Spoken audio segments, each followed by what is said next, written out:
우리가 이제 생명의 삶으로 큐티를 하잖아요. 요한복음 14장을 제가 보면서 이 말씀을 나누어야겠다 생각이 들어서요 했는데 좀 깁니다. 길어도 우리 같이 한 절 한 절 같이 읽겠습니다. 너희는 마음에 근심하지 말라. 하나님을 믿으니 또 나를 믿으라. 내 아버지 집에 갈 곳이 많도다. 그렇지 않으면 너희에게 일렀으리라. 내가 너희를 위하여 거처를 예비하러 가노니 가서 너희를 위하여 거처를 예비하면 내가 다시 와서 너희를 내게로 영접하여 나 있는 곳에 너희도 있게 하리라. 내가 어디로 가는지 그 길을 너희가 아느니라.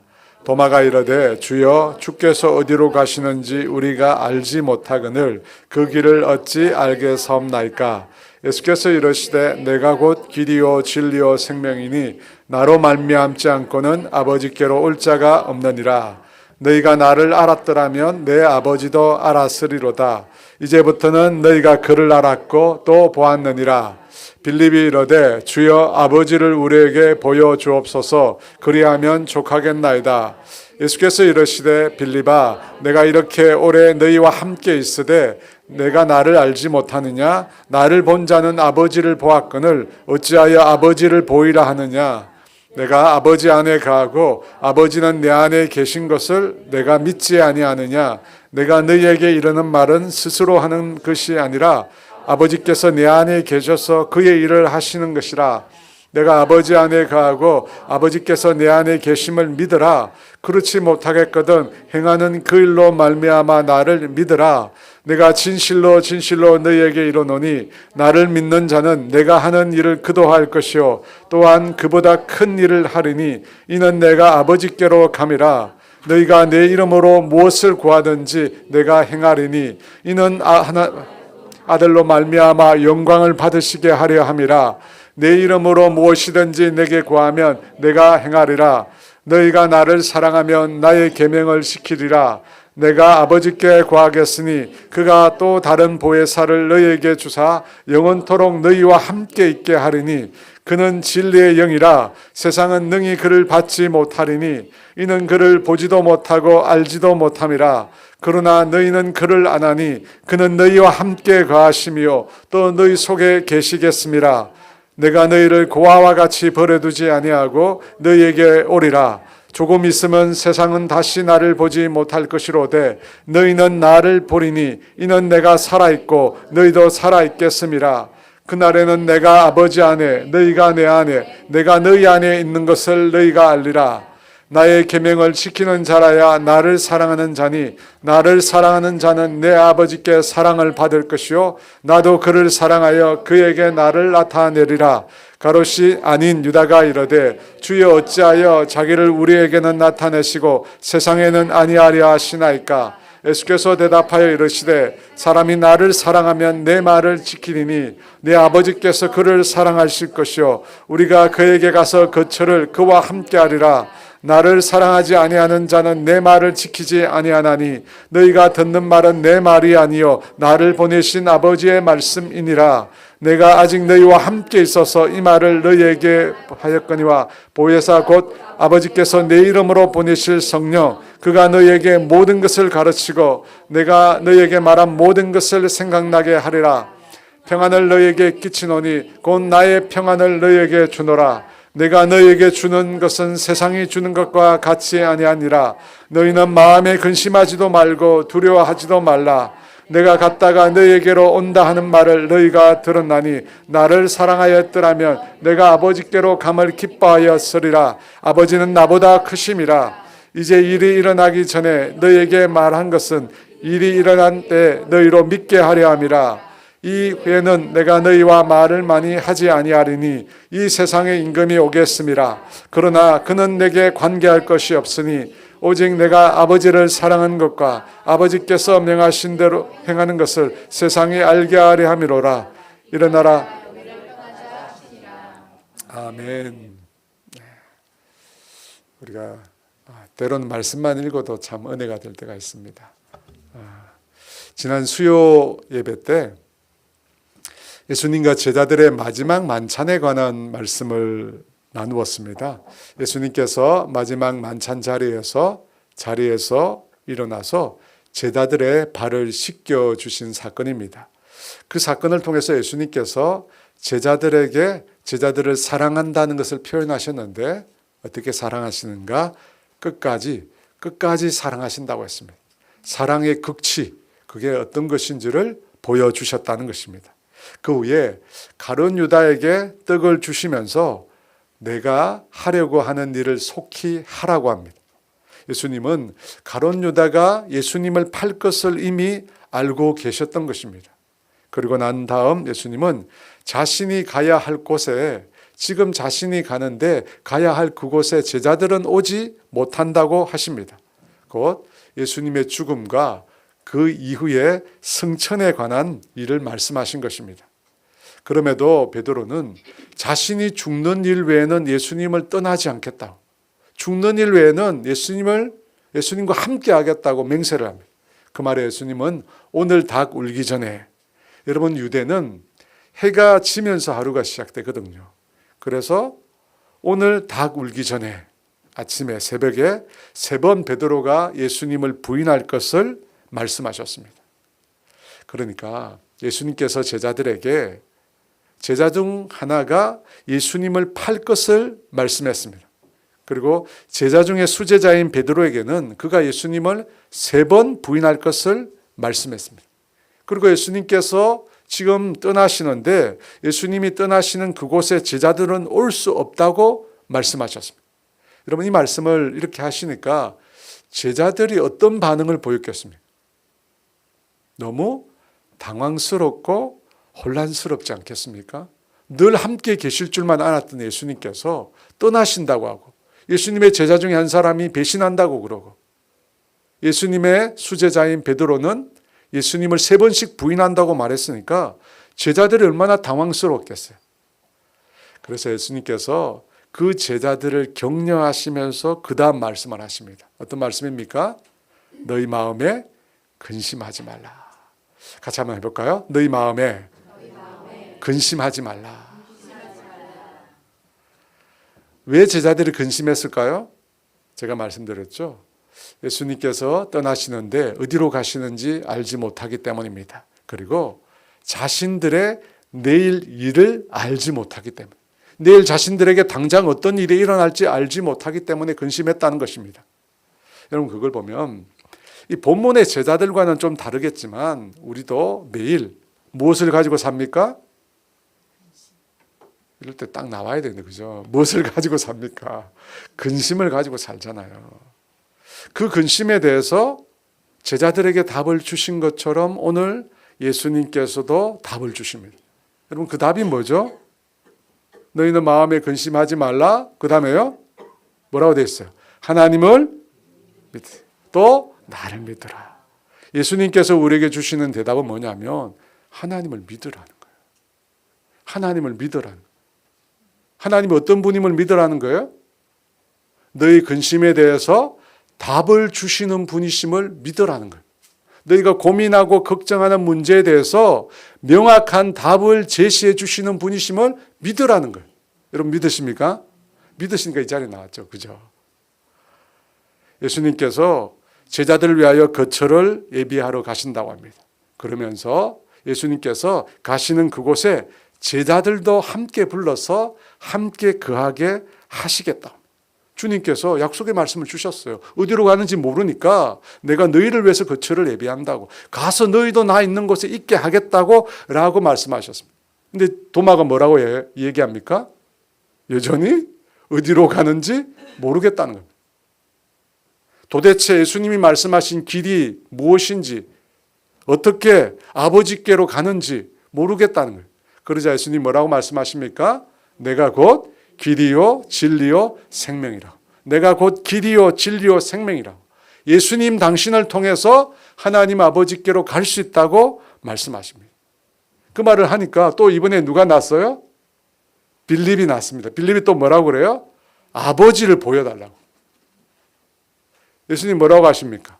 내가 너희와 이토록 오래 있는데 아버지를 보이라고 하느냐? 내가 누군지 모르느냐? 나를 본 자는 누굴 봤다고요? 아버지를 보았다고. 아버지가 내 안에, 내가 아버지 안에 있다고. 그죠? 곧 나와 아버지는 하나라는 거예요. 내가 아버지 안에 있고 아버지가 내 안에 있고 나를 본 자는 아버지를 보았다고. 그렇게 함께 보고 있으면서도 왜 아직 모르느냐. 참 답답하죠. 근데 여러분, 지금 이 질문을 하는 제자들은 여러분, 예수님을 지금 처음 만났습니까? 아닙니다. 처음 만난 게 아니죠. 적어도 3년 이상 예수님과 함께 했습니다. 무수히 많은 예수님의 말씀을 들었고 예수님이 행하시는 놀라운 일들을 무수히 많이 보았습니다. 심지어는 어떤 일이 있었냐면 영광 중에 예수님께서 영광 중에 참 하나님의 모습으로 나타나신 것을 그들이 보았습니까? 못 보았습니까? 보았잖아요. 변화산상에서 예수님께서 변화되어 가지고 모세와 엘리야와 함께 있는 참 하나님의 모습으로 제자들 가운데 나타나셨어요. 그걸 보았습니다. 직접 보았어요. 그런데도 왜 모르는 것일까요? 여러분, 왜 깨닫지 못하는 것일까요?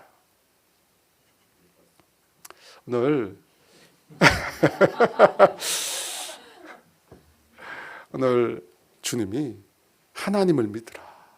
또 나를 믿으라. 믿어야만 주님을 믿어야만 근심에서 벗어날 수 있잖아요. 주님이 그들의 인생을 책임진다는 것을 알게 되니까 믿게 되니까 근심에서 벗어날 수 있는데 믿기는커녕 예수님을 몰라요. 여러분 왜 모르는 것입니까? 제자들이 영적으로 어두워져 있기 때문이죠. 여러분 자연인 아담의 후손으로 태어난 모든 인생들은 영적으로 죽어 있습니다. 여러분 아담의 후손으로 태어난 모든 인생들은 예수를 믿지 않는 모든 인생들은 영적으로 죽어져 있습니다. 죽어 있어요. 하나님과 영적으로 완전히 단절되어 있습니다. 그래서 영적인 세계를 알 수가 없습니다. 영적인 세계에 대해서 무지합니다. 근데 하나님은 어떤 분이세요? 영이시거든요. 하나님은 영이세요. 근데 영적인 세계에 대해서 무지하니까 하나님을 알 수가 없는 겁니다. 하나님을 모르는 것입니다. 베드로가 예수님을 향하여 주는 그리스도시요 살아계신 하나님의 아들이라고 고백했습니다. 그때 예수님께서 그와 같은 고백을 할 수 있었던 이유가 뭐라고 하셨어요? 아시죠? 그죠? 네. 마태복음 16장 17절 말씀에 함께 읽어볼까요? 예수께서 대답하여 이르시되 바요나 시모나 내가 복이 있도다. 이를 내게 알게 하니는 혈육이 아니요 하늘에 계신 내 아버지시니라. 누가 알겠다요? 혈육이 아니랍니다. 혈육이. 베드로와 하여금 예수님을 향하여 주는 그리스도시요 살아계신 하나님의 아들이라고 고백한 것은 혈육이 아니래요. 이 혈육이란 말이 무슨 뜻이냐면 인간이 아니라는 뜻이에요. 인간이 가지고 있는 모든 것을 의미해요. 인간이 가지고 있는 지식, 경험, 정보, 사람이 가진 모든 것으로는 예수님을 그리스도라고 하나님의 아들이라고 고백할 수 없다는 겁니다. 여러분, 자연인인 인간이 가지고 있는 지식으로, 인간이 가지고 있는 경험으로, 인간이 갖고 있는 모든 정보로 예수님을 알 수 없다는 것입니다. 그래서 여러분, 예수님의 말씀을 듣더라도 사람들은 예수님을 모르는 겁니다. 몰라요. 그래서 예수님께서 답답하셔서 계속해서 말씀하시는 내용이 뭐냐면 요한복음을 통해서 계속해서 말씀하시는 게 뭐냐면 이성적으로 예수님을 이해하지 못하더라도 무엇을 보고 믿으라고 해요? 오늘 본문에도 나오는데 뭘 보고 믿으라고 해요? 예수님께서 행하시는 일을 보고 믿으라. 너희가 이성적으로 예수님께서 말씀하시는 거 보면서 믿지 못하거든 예수님께서 행하시는 일을 보고라도 믿으라는 거예요. 바리새인이 예수님을 붙잡으라고 한 사람을 보냅니다. 그런데 그 사람이 예수님께로 갔다가 돌아와서 무엇이라고 말을 하느냐면 예수님과 같은 일을 행한 자를 본 적이 없다고 합니다. 예수님과 같은 일을 행한 자를 본 적이 없대요. 중풍병자를 살리고 귀신을 쫓아내고 말 못하는 사람을 고쳐주고 걷지 못하는 사람을 일으켜주고 앞을 보지 못하는 사람은 눈을 뜨게 하고 그와 같은 일을 행하는 자를 본 적이 없다고 합니다. 여러분, 이 사람의 반응이 정직한 반응이죠. 그죠? 그럼에도 예수님을 반대하는 자들은 예수님을 인정하지 않습니다. 자신의 눈으로 보고도 인정하지 않습니다. 여러분 왜 그렇죠? 제가 얘기했잖아요. 인간의 죄성은 하나님을 거부합니다. 하나님의 존재를 거부해요. 여러분 인간이 가지고 있는 이 죄성은 의지적으로, 여러분 의지적 이성적이 아니에요. 의지적으로 하나님을 거부합니다. 여러분 예수 믿지 않는 사람들이 무슨 말을 하냐면 자신들은 이성적으로 과학적으로 올바르게 판단한다고 말을 합니다. 여러분 주위에 예수 안 믿는 사람 그런 얘기 안 해요? 자기들은 이성적으로 과학적으로 올바르게 판단한다고 합니다. 하지만 올바르게 판단한다고 하는데 사실은 그렇지 않습니다. 여러분 그 사람들은 의지를 사용해서 거부합니다. 증거가 보이잖아요. 예수님께서 행하시는 일을 보여주셨잖아요. 증거가 나타나요. 그럼에도 어떻게 합니까? 의지적으로 그걸 거부하는 거예요. 여러분 아셔야 돼요. 사람들이 이성적으로 사람들이 진리를 받아들인 게 아닙니다. 사람들이요 의지적으로 거부하는 거예요. 여러분 진화론이 다 틀렸다는 거 알고 있어요. 사람들이 틀렸어요. 너무 뻔하잖아요. 틀렸는데 알고 있음에도 의지적으로 진화론을 추종합니다. 그래서 여러분 진화론은 종교예요. 과학이 아니에요. 과학이 아니에요. 여러분 사람들이 의지적으로 거부해요. 믿지 않으려고 해요. 마태복음 9장 33절 34절 말씀 볼까요? 같이 있습니다.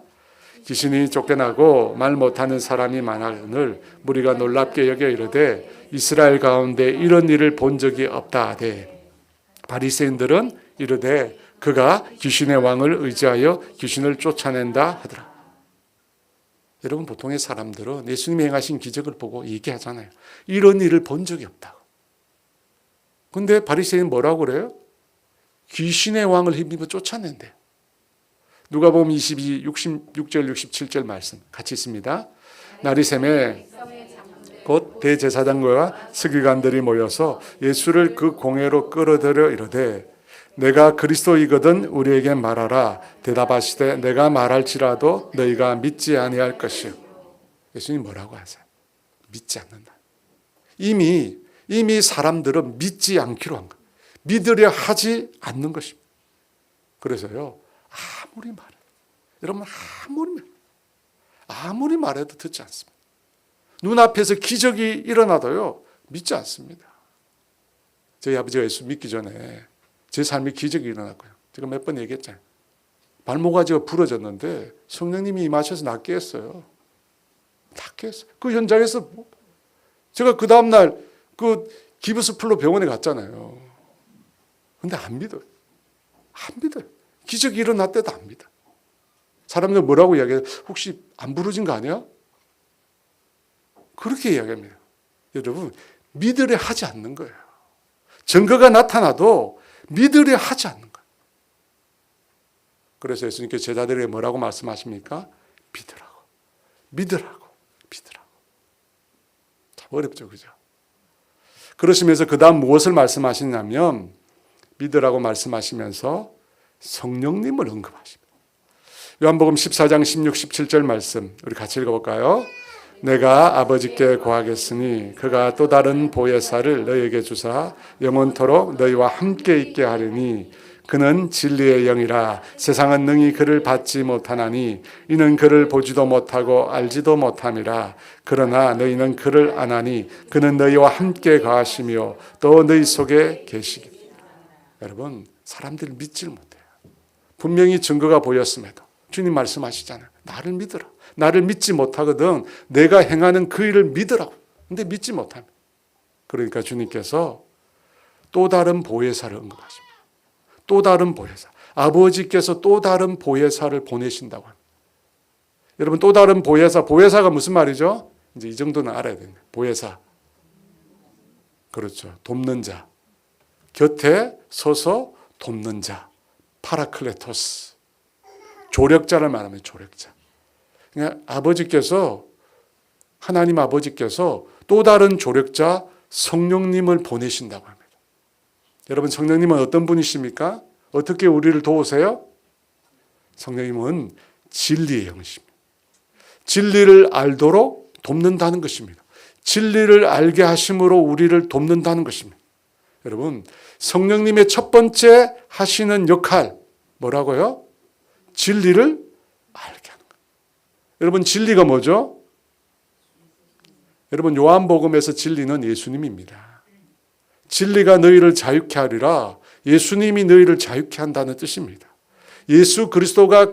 예수님이 그리스도이심은 진리입니다. 그분이 곧 길이요 진리요 생명이십니다. 그 예수님을 알고 믿도록 하시는 분이 누구라고요? 진리의 영이신 성령님입니다. 여러분, 한국교회 강단에서는 이 성령님을 말하는 것이 굉장히 조심스럽습니다.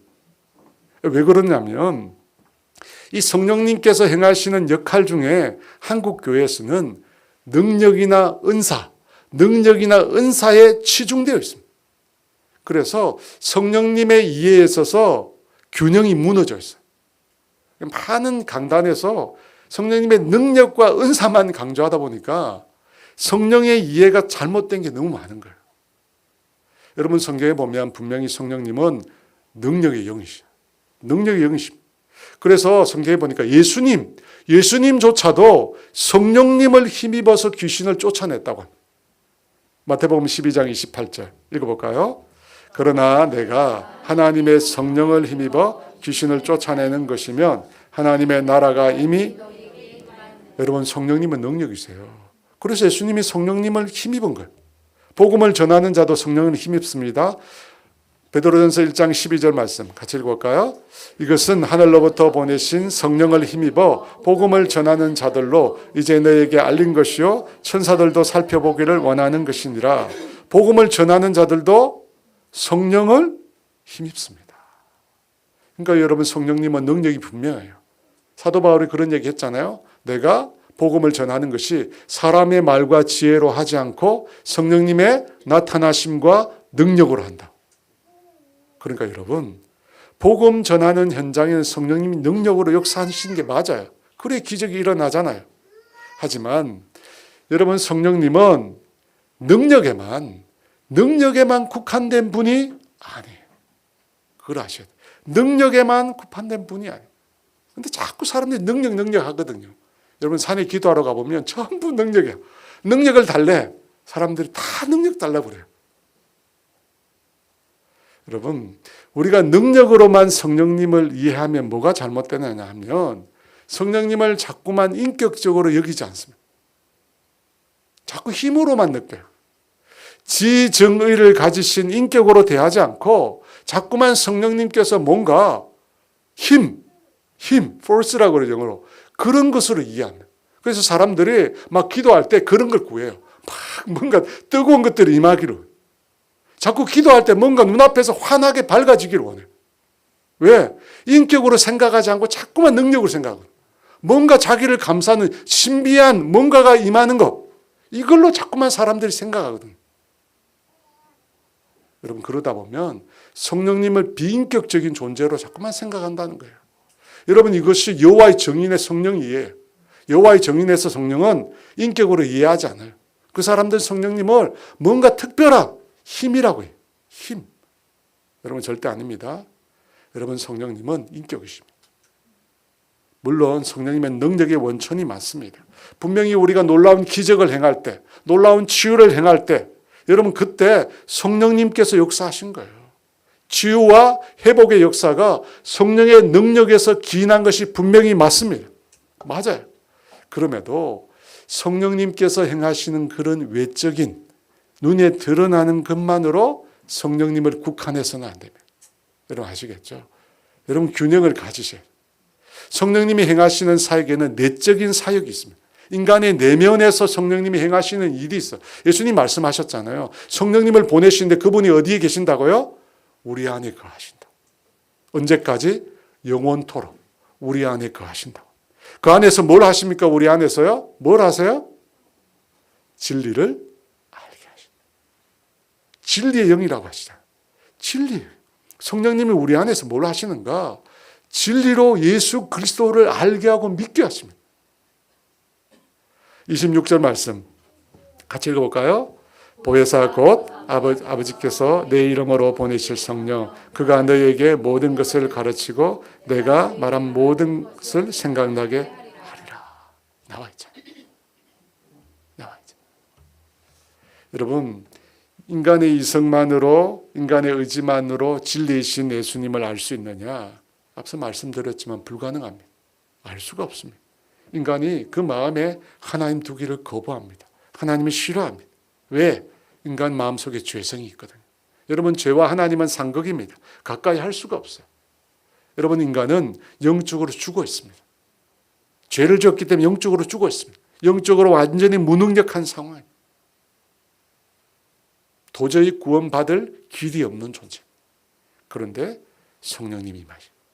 하나님의 영이신 성령님이 임하셔서 뭘 합니까? 하나님을 알게 합니다. 진리이신 예수 그리스도를 알게 합니다. 인간 스스로는 하나님을 알고 믿을 수 없는데 성령님이 역사하셔서 알게 되고 믿게 되는 거예요. 여러분, 그 알게 되고 믿게 되는 첫 단계가 뭐죠? 성령님이 임재하셔서 알게 되고 믿게 되는 첫 단계, 그게 뭐예요? 상을 줘야겠다. 첫 단계. 뭐라고요? 영접. 뭐 비슷한데요. 중생이죠. 중생. 거듭나게 하시잖아요. 성령님이. 다시 태어나게 하잖아요. 성령님 우리 가운데 행하시는 첫 번째 놀라운 역사 뭐냐? 우리가 예수님을 알고 하나님을 알고 예수님을 믿고 하나님을 믿으려면 어떻게 하느냐? 여러분, 자연인 인간 상태로는 절대 믿을 수 없어요. 그래서 어떻게 해요? 성령이 임하셔서 그 영혼이 거듭나는 거예요. 요한복음 3장 4절과 5절 말씀 같이 읽어볼까요? 니고데모가 이르되 사람이 늙으면 어떻게 날 수 있사옵나이까? 두 번째 모태에 들어갔다가 날 수 있사옵나이까? 예수께서 대답하시되 진실로 진실로 내게 이르노니 사람이 물과 성령으로 나지 아니하면 하나님 나라에 들어갈 수 없느니라.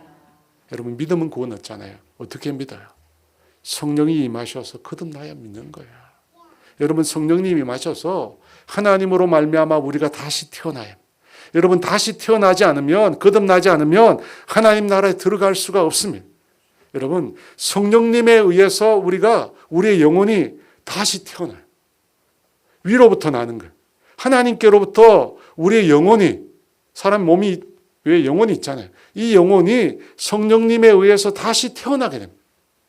여러분, 이때 이 영혼이 태어나면서 어떻게 되냐면 우리의 이성과 감정과 의지, 우리 인격의 변화가 일어납니다. 얘기했잖아요. 인간이 가지고 있는 자연의 인간은 절대 하나님을 알 수가 없어요. 하나님을 거부합니다. 죄의 노예가 되어 있기 때문입니다. 그런데 어떻게 우리가 하나님을 알고 믿을 수 있어요? 성령님에 의해서 우리 영혼이 새로워지는 거예요. 그 영혼이 새로워진 영혼이 어디에 영향을 미칠까요? 그 영혼이 어디에 영향을 미쳐요? 성경에 보니까 내 영혼이 잘됨 같이 내가 범사에 잘 된다고 하잖아요. 영혼이 어디에 영향을 미쳐요? 나의 이성과 감정과 의지에 영향을 미치는 거예요.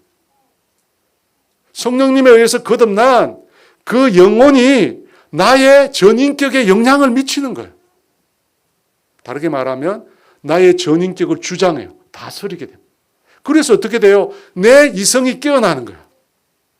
내 감정이 깨어나는 거예요. 내 의지가, 하나님을 거부하던 내 의지가 달라지는 거예요. 여러분, 그 시작이 뭐예요? 영혼이 거듭나면서. 그래서 우리가 신앙생활하면서 뭐가 중요하냐면 내 영혼이 중요한 거예요, 여러분. 우리가 육체도 중요하죠. 몸도 건강해야죠. 잘 먹고 우리가 잘 쉬어야 됩니다. 하지만 신앙생활이 더 중요한 게 뭐예요? 영혼이 잘 돼야 돼요. 왜? 영혼으로부터 나의 이성과 나의 감정과 나의 의지가 영향을 받거든요. 영향을 받아요. 그래서 여러분, 은혜 받으면 어떻게 돼요? 은혜 받으면 어떻게 돼요? 기분이, 마음이 평안해지고 행복해지잖아요. 육신도 건강해지잖아요. 여러분, 은혜 받으면 육신도 건강해져요. 여러분, 그런 일이 일어나지 않으면 절대 예수 못 믿습니다. 성령님에 의해서 다시 태어나요. 근데 여러분, 성령님에 의해서 다시 태어나게 하는 이 일이 우리 인간이 임의로 할 수 있습니까? 임의로 한다는 말은 내가 열심히 기도하고 열심히 부르짖으면 거듭나던가요? 이게 안 돼요. 우리 자녀를 위해서 정말 내가 밤을 새워서 기도하고 열심히 부르짖고 기도하는데 거듭 안 나, 얘가. 거듭 안 나. 여러분, 내가 기도할 때, 내가 부르짖을 때 성령님이 무조건 임하셔서 다시 태어나게 하면 얼마나 좋아요. 여러분 그렇지 않아요? 여러분 정말 예수 안 믿는 사람, 정말 속 썩이는 사람, 정말 그 영혼을 위해서 내가 열심히 기도해요. 성령님 역사해달라고, 기름 부어달라고, 제발 거듭나게 해달라고. 여러분 부르짖음. 그러면 그 기도를 주님이 듣고 역사하셔서 거듭나게 하시면 좋은데 안 되는 거예요. 여러분 왜 안 되죠? 기도하면 역사가 나타나면 좋잖아요. 근데 왜 안 되는 거예요? 여러분 생각해 보면 근데 이게 너무 당연해요. 왜 당연하냐면 우린 피조물이잖아. 피조물이에요. 피조물이 조물주인 하나님을 향하여 이래라 저래라 하는데 하나님이 그대로 반응한다. 이상하지 않아요? 피조물이 온 세상 우주 만물을 지으시고 창조하시고 다스리시는 그 하나님을 향하여 이래라 저래라 하는 거예요. 이래라 저래라. 근데 그걸 듣고 하나님이 이래라 저래라 하면 이상하잖아요. 여러분, 성령님은 당신의 뜻대로 일하십니다. 성령님은 당신의 계획대로 일하십니다. 그러니까 우리가 답답한 거예요. 그래서 성경에 보니까 바람이 임의로 불되 성령의 사람도 어떻게 해요? 어디에서 와서 어디로 가는지 알지 못한다. 성령의 역사는 어디로 와서 어디로 가는지 알지 못해. 근데 분명한 사실은 뭐예요? 그분의 역사는 선하고 의롭다는 거예요. 우리 눈에 그렇게 보이지 않지만 하나님의 성령은 의로우신 영이십니다. 선하신 영이십니다. 반드시 그분은 의롭게 선하게 역사하십니다.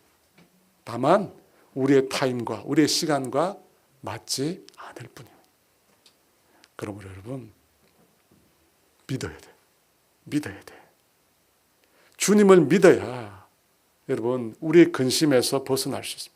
주님을 믿어야, 주님의 말씀을 믿어야 근심에서 벗어날 수 있습니다. 근데 그 믿음은 성령님에 의해서 새롭게 태어난 자에게서 시작되는 겁니다.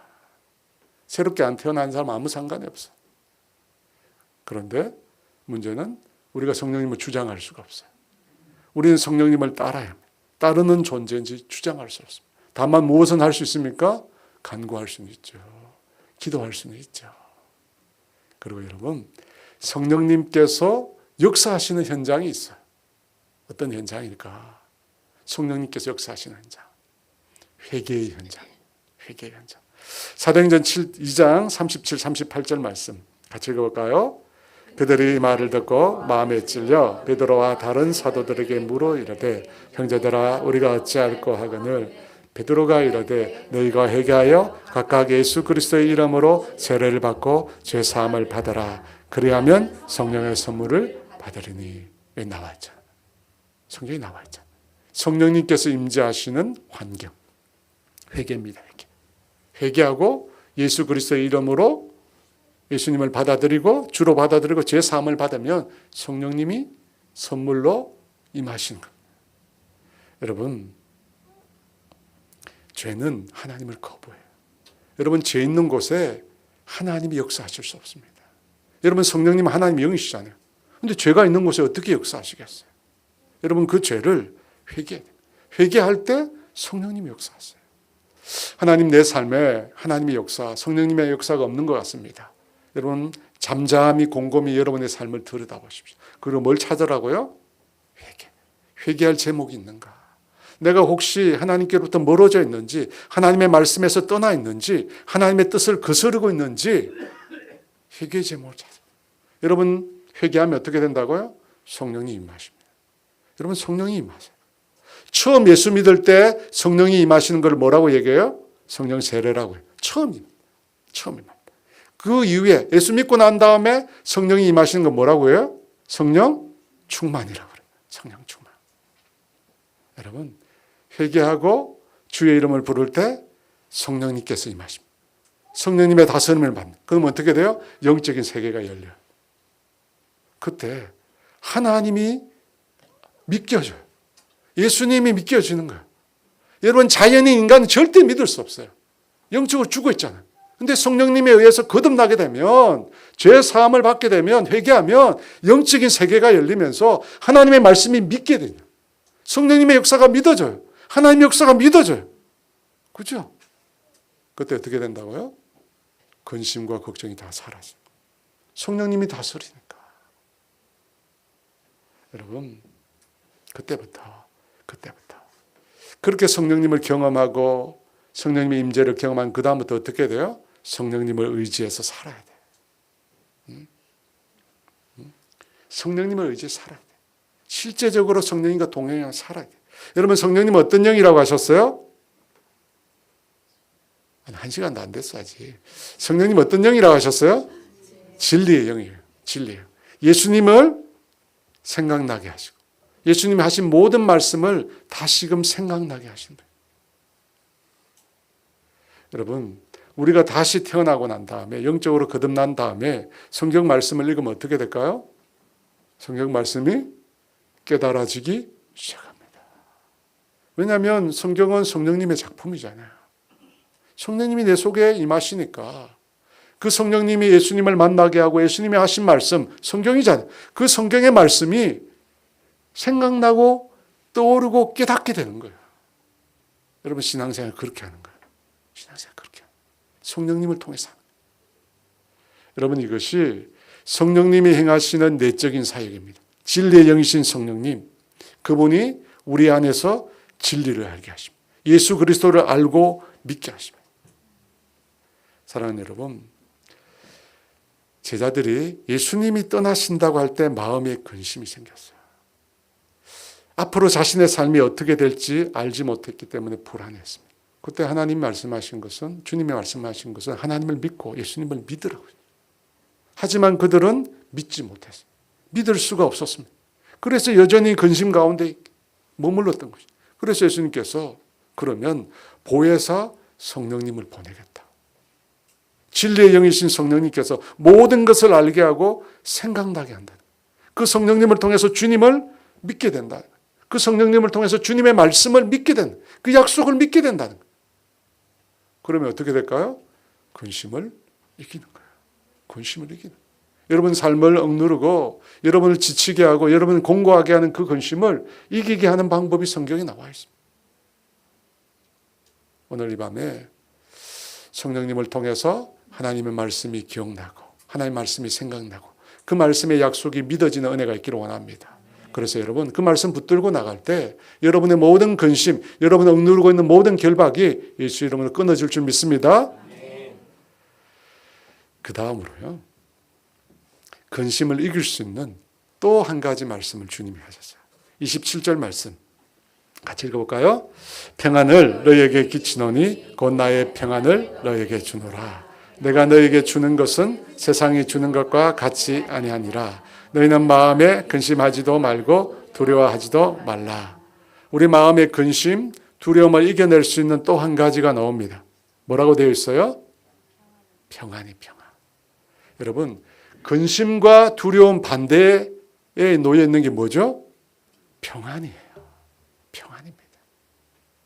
여러분, 이 근심과 두려움과 정반대에 있는 것이 평안이기 때문에 평안이 임하게 되면 근심과 두려움이 떠나는 거예요. 떠나는 거예요. 평안이 임하면, 여러분 그렇잖아요. 평안이 임하면 근심과 두려움이 떠나요. 근데 그 평안을 누가 주신다고 합니까? 그 평안을 내가 너에게 주는, 예수님께서 평안을 주신다고 합니다. 근데 여러분, 평안이 뭐죠? 어떤 상태를 가르쳐 우리가 평안이라고 말합니까? 근심과 두려움이 없는 상태. 그죠? 아무런 근심과 걱정이 없는 상태.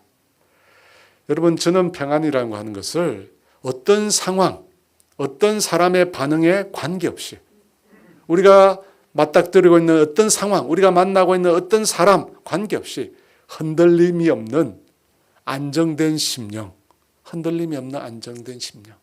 여러분, 그것을 평안이라고 정의 내리고 싶습니다. 통계를 보니까요, 우리나라 사람들의 반 정도, 51%가 운세를 본대요. 여러분도 운세 보세요? 운세 본다는데 51%가. 왜 운세를 보느냐? 마음의 위안을 얻기 위해서. 긍정적인 에너지를 받으려고. 불확실성을 해소하기 위해서. 야, 여러분 이걸 보면 사람들이 정말 근심과 걱정과 두려움 속에 살구나. 운세 그게 뭐라고. 그걸 통해서 위안을 얻으려고 한대요. 여러분 사람들이 정말 평안을 갈구하고 있네요. 근데 그 평안은 어디서 올까요? 사람들이 원하는 진짜 평안은 어디서 올까요? 먼저 여러분 알 것은 이 평안은 이 세상이 줄 수 없다는 거예요. 여러분 세상이 줄 수 있는 평안이 있습니다. 어떤 평안이죠? 여러분 주님이 주는 평안과 대조되는 이 세상이 주는 평안은 소유의 평안. 어떤 평안이라고요? 소유의 평안. 뭔가를 가질 때 누리는 것. 근데 문제는 뭐예요? 그것이 시간이 너무나 짧다는 거예요. 여러분 이 세상이 평안이 줍니다. 여러분 우리가 많은 소유, 명예나 권력을 가지면 그것 때문에 우리가 평안을 소유할 수 있습니다. 문제는 너무 잠시 잠깐이에요.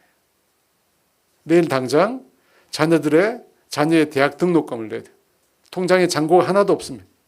마음이 불안해집니다. 어디서 돈을 구해야 하지? 빌려야 하나? 걱정과 불안이 임합니다. 근데 여러분 만약에 통장 잔고에 돈이 넘칩니다. 어디다 써야 될지 모르겠다. 그런 분 없으시죠? 그런 분 없으실 것 같아요. 여기 오신 분들은. 예? 여러분 그러면 마음이 평안하지 않습니까? 여러분 통장 잔고에 돈이 많으면 돈으로 인한 불안감은 없습니다. 하지만 그 평안은 잠시 잠깐에. 잠시 잠깐. 조금 있으면 지나가면 사라지는 신기루입니다. 그런데 여러분 세상의 거의 모든 사람들이 그걸 얻으려고 발버둥칩니다. 그렇잖아요, 여러분. 그 소유의 평안. 그걸 얻으면 뭔가 좋아질 것 같은. 뭔가 좋아질 것 같은 착각 속에 살고 있습니다. 여러분, 소유가 우리를 평안하게 하지 못합니다. 잠시 목을 축이는 거예요. 그리고 나서 다음에 어떻게 돼요? 바로 목마른 거예요. 잠시 목을 축이고 돌았으면 목마른 거예요. 그렇지 않아요, 여러분? 여러분, 세상의 모든 걸 다 가져봤다고 말하는 솔로몬이 이렇게 고백합니다. 전도서 2장 1절 말씀. 같이 읽어볼까요? 이르기를 자 내가 시험 삼아 너를 즐겁게 하리니 너는 낙을 누리라 하였으나 보라 이것도 헛되다. 솔로몬이 뭐라고 얘기하냐면 모든 것을 다 헛되어 바람을 잡는 것 같아요. 바람. 여러분 바람을 잡을 수 있을 것 같습니까? 잡을 수 있을 것 같죠? 막 잡을 수 바람이 막 불잖아요. 막 불 때 막 잡을 수 있을 것 같잖아요. 하지만 잡지 못해. 그게 뭐라고요? 이 세상이 주는 평안이라. 결국 헛되다는 거예요. 신약 성경을 기록된 이 평안이라고 하는 단어는 에이레네라는 단어입니다. 에이레네. 여러분 이 단어는 전쟁이 없는 평화를 말하는 개념입니다. 이 헬라 문화에서는 평안이 뭐냐면 전쟁이 없는 상태라는 거예요. 그들이 생각하는 평안이 그런 게 전쟁이 없는 워낙 많이 싸우니까 맨날 싸우니까 그것이 없는 상태가 평안이라고 했습니다. 그런데 이 에이레네라는 단어가 구약 성경을 쓴 히브리에 쓴 다른 단어로 표시돼요. 어떤 단어죠? 알만한데? 그렇죠. 샬롬이죠. 샬롬입니다. 샬롬이에요. 여러분 샬롬 이거는 히브리인들이 서로 인사할 때 하는 말이잖아요. 근데 그 샬롬은 유대인들은 오직 하나님만 주실 수 있는 겁니다. 오직 하나님. 이게 다른 거예요. 헬라 문화는 전쟁이 없는 상태라고 생각했지만 이 히브리인이나 하나님을 믿는 그들은 이 샬롬은 하나님만이 주실 수 있다고. 왜? 구약 성경 읽어보니까 성경 곳곳에 뭐가 나와 있어요? 하나님이 평안을 준다. 하나님이 평안을 준다. 대표적으로 우리가 많이 들은 에레미야 29장 11절 말씀 같이 읽어볼까요? 여호와의 말씀이니라. 너희를 향한 나의 생각은 내가 하나님 평안이요 재앙이 아니니라.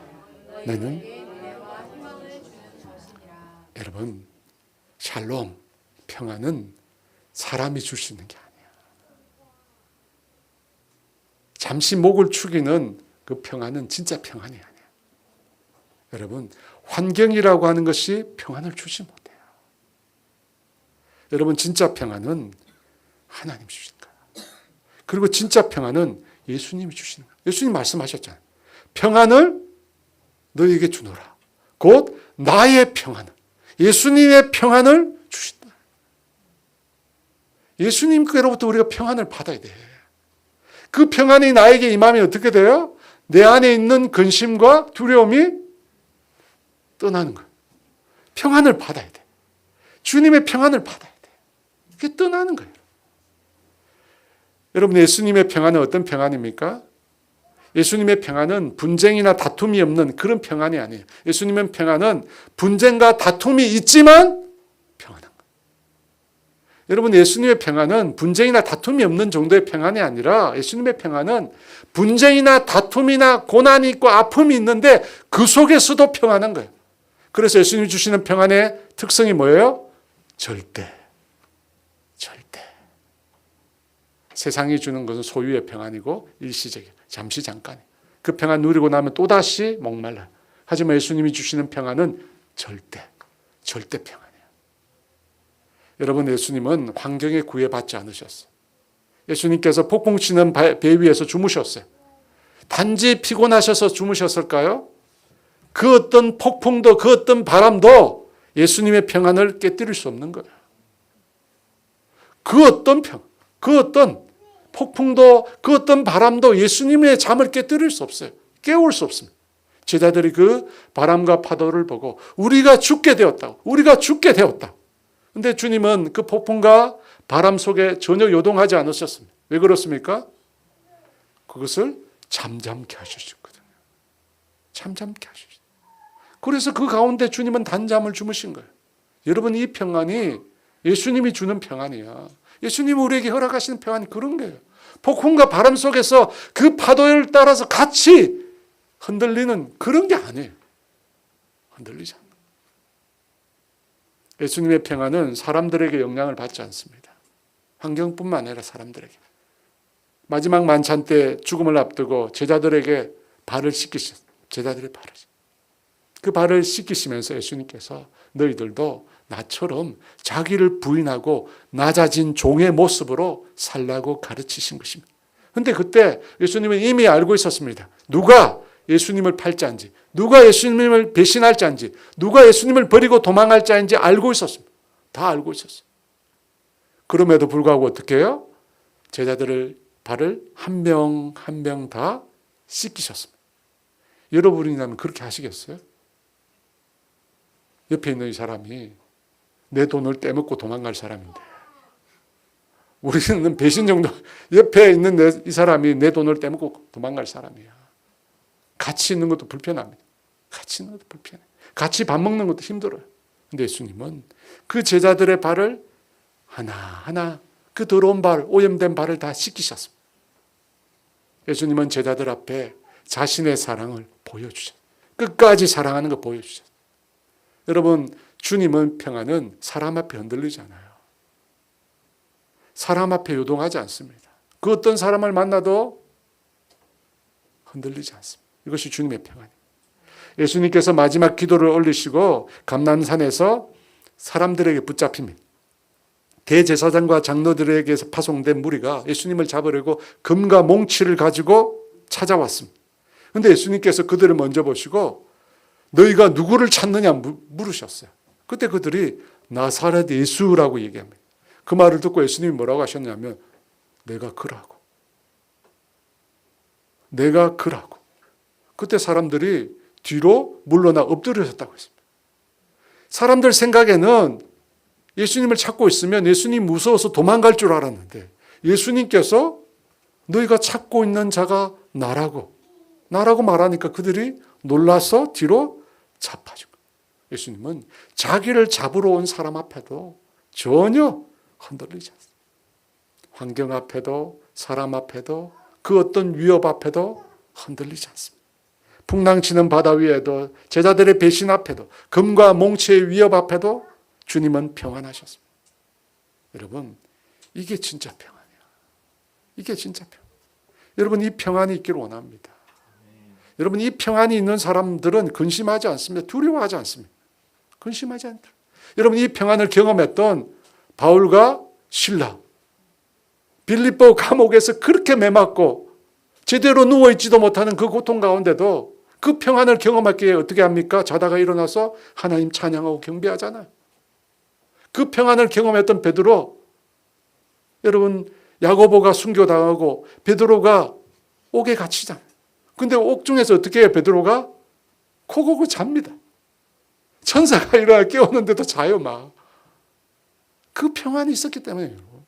그 어떤 상황에도 흔들리지 않는 그 평안. 여러분 갖고 싶잖아요. 저도 갖고 싶어.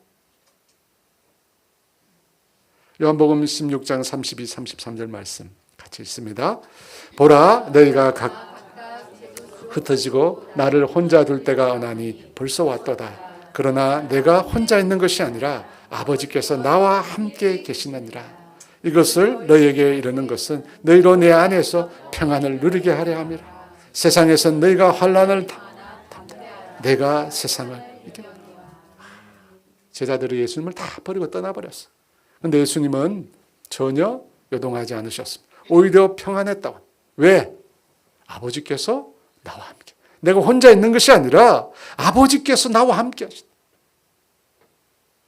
여러분, 우리가 평안을 누리는 길은 주님께서 나와 함께 계심을 내가 확신할 때. 그렇잖아요. 주님께서 나와 함께 하신다. 예수님께서 제자들에게 평안을 말씀하시면 이렇게 말씀하십니다. 너희가 내 안에서 평안을 누리게 합니다. 예수님 안에서. 예수님을 이 안에서라고 하는 말은 말미암아 위하여 두 가지 뜻이 있는데 여기는 말미암아죠. 예수님으로 말미암아 평안을 누리는 것입니다. 28절에 이렇게 말씀하셨는데요. 같이 읽어볼까요? 내가 갔다가 너희에게로 온다 하는 말을 너희가 들었나니 나를 사랑하였더라면 내가 아버지께로 감을 기뻐하였으리라. 아버지는 나보다 크심이라. 내가 갔다가 너희에게로 온다고 합니다. 여러분, 이 말은 재림을 뜻합니다. 그런데 다른 한편으로 이 말은 성령님의 임재를 말합니다. 예수님이 떠나시면서 하나님께서 성령을 보내셨잖아요. 그래서 예수님이 뭐라고 말씀하셨느냐면 내가 세상 끝날까지 너희와 함께 계신다고 했습니다. 나는 포도나무여 너희는 가지라. 너가 내 안에 내가 저 안에 거하면 이라고 했습니다. 이미 성천하셨는데 여기 계시지 않는데 어떻게 함께 하신다고 얘기하십니까? 성령님을 통해서. 또 다른 보혜사인 성령님을 통해서.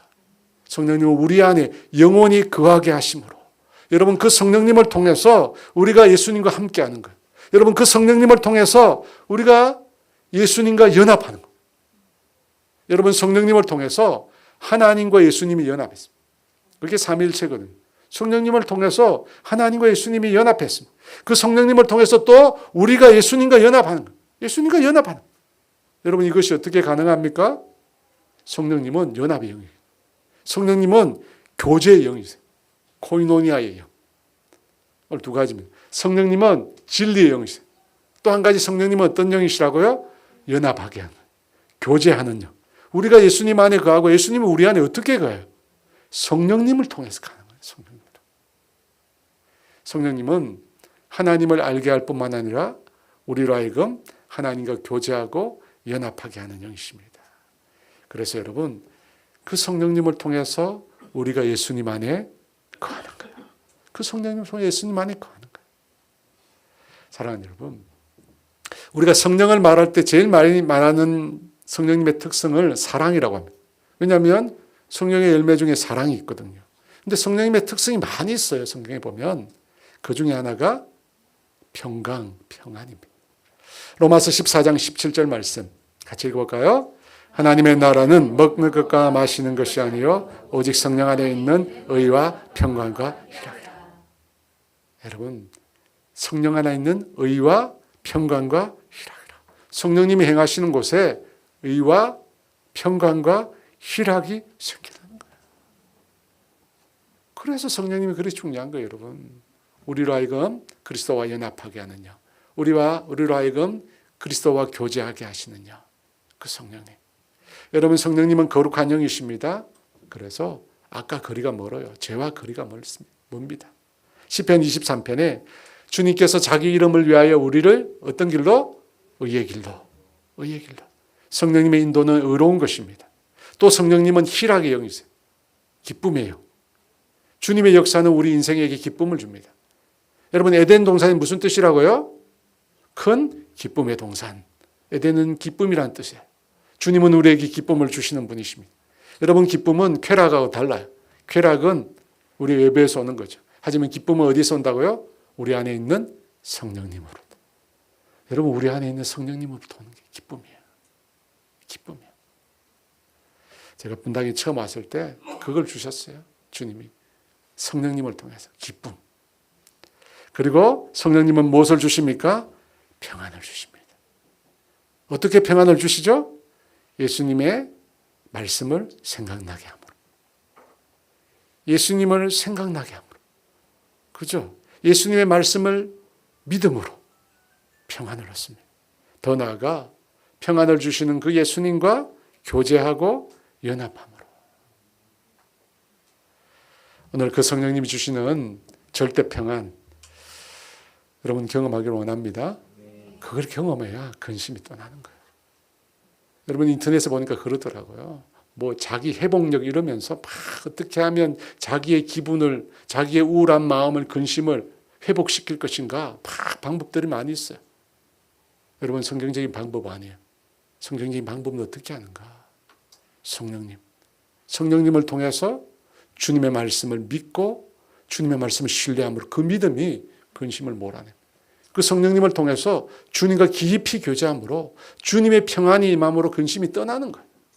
여러분, 그런 은혜가 저와 여러분에게 있기를 원합니다. 함께 기도하겠습니다. 우리 찬양합니다.